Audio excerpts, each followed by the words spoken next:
नमस्कार। अब अध्ययन करेंगे प्रयोजनवाद की। प्रयोजनवाद एक ऐसा दर्शन है जिसमें सबसे ज़्यादा महत्व उपयोगिता को रखा गया है। हमें उन चीज़ों पे ज़्यादा फोकस करना, उन चीज़ों को ज़्यादा प्राथमिकता देना है जो कि उपयोगितावादी हो। अगर हम प्रयोजनवाद की बात करें तो इसमें जो नाम आते हैं कुछ प्रमुख जो प्रयोजनवादी हैं, तो आपको पता है विलियम जेम्स हैं जो बहुत ही महत्वपूर्ण है, जॉन डेवी है, इसके अनुसार पियर्स हुए, मीड हुए, किलपैट्रिक हुए।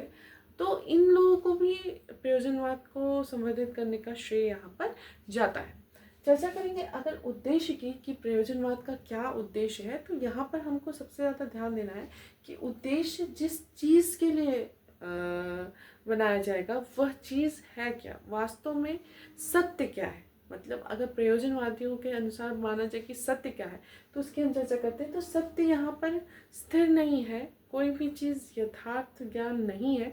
यहाँ पर सत्य क्या है, परिवर्तनशील है।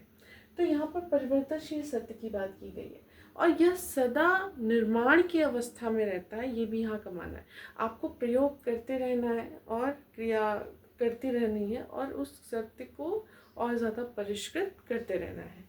यहाँ पर हम अगर विलियम जेम्स के कोटेशन को देखें तो इन्होंने कहा कि आप जिसे मतलब आज सत्य मान रहे हो उसको कल असत्य मानने के लिए आपको तत्पर रहना चाहिए। इसके अलावा यहाँ पर सत्य क्या है, अनुभवजन्य है, जो कि हमको अनुभव से प्राप्त होता है।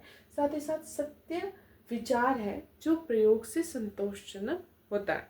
यहाँ पर सत्य की जो परिपाटी है वो इस प्रकार से रखी गई है जिसमें कोई भी आध्यात्मिक परिप्रेक्ष्य नहीं है। यहाँ पर आत्मा, परमात्मा और जो विचार, इनको बिल्कुल महत्व नहीं दिया गया। यहाँ पे सबसे ज़्यादा महत्व प्रयोजन को, उपयोगिता को, उद्देश्यों को, कोई भी चीज़ क्यों की जा रही है, इसको महत्व दिया गया है। इसके बाद हम बात करें उद्देश्यों की, तो उद्देश्य है इसका पहला उद्देश्य कि कोई चीज़ जो भी हम कर रहे हैं, जो भी हमारा लक्ष्य है, वह क्यों है, अर्थात क्यों करें वह कारण होना चाहिए। तो वो कारण है तभी हम वह कर रहे हैं। और ये जो उद्देश्य है ये देश काल परिस्थिति के अनुरूप चेंज होता रहेगा और वही चीज़ हमको यहाँ पर ज़्यादा प्राथमिकता देनी है जो कि व्यवहारिक हो, उपयोगी हो, साथ ही साथ तात्कालिक हमारी परिस्थिति से संबंधित हो। इसके अलावा उद्देश्यों की बात करें तो इसमें आंतरिक और स्व अनुशासन की बात यहाँ पर की गई है। अंतर विषय और परिणाम आधारित यहाँ पर जो कहा गया है कि जो विषय होने चाहिए हमारे अंतर विषय और परिणाम आधारित होने चाहिए।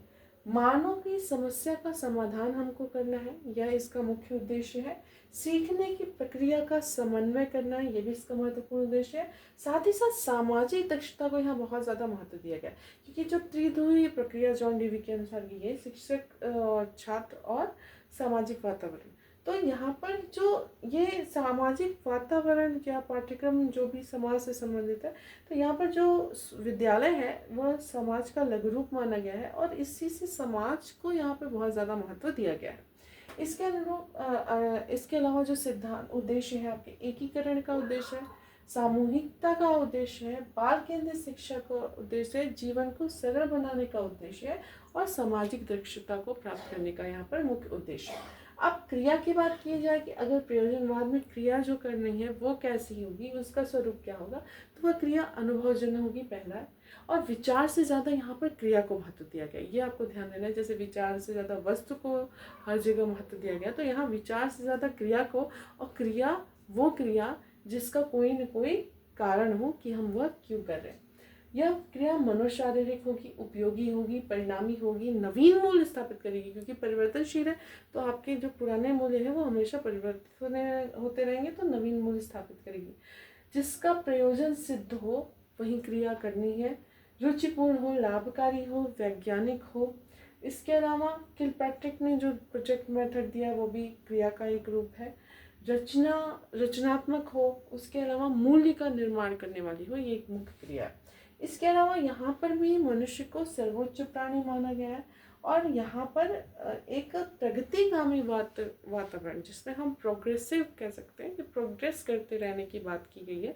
तो ऐसा एक शैक्षिक परिवेश जिसमें निरंतर प्रगति हो, जो पूर्व से परिवर्तित होते होते निरंतर उत्कृष्टता की ओर बढ़े, ऐसे एक दर्शन की यहाँ पर बात की गई। तो यह है प्रयोजनवाद की भूमिका। इसके नेक्स्ट सीरीज में हम बात करेंगे कि किन किन प्रयोजनवादियों ने क्या क्या कहा, उनके पीछे का क्या विचार है और कौन से ज़्यादा इम्पोर्टेंट हमारे क्वेश्चन है।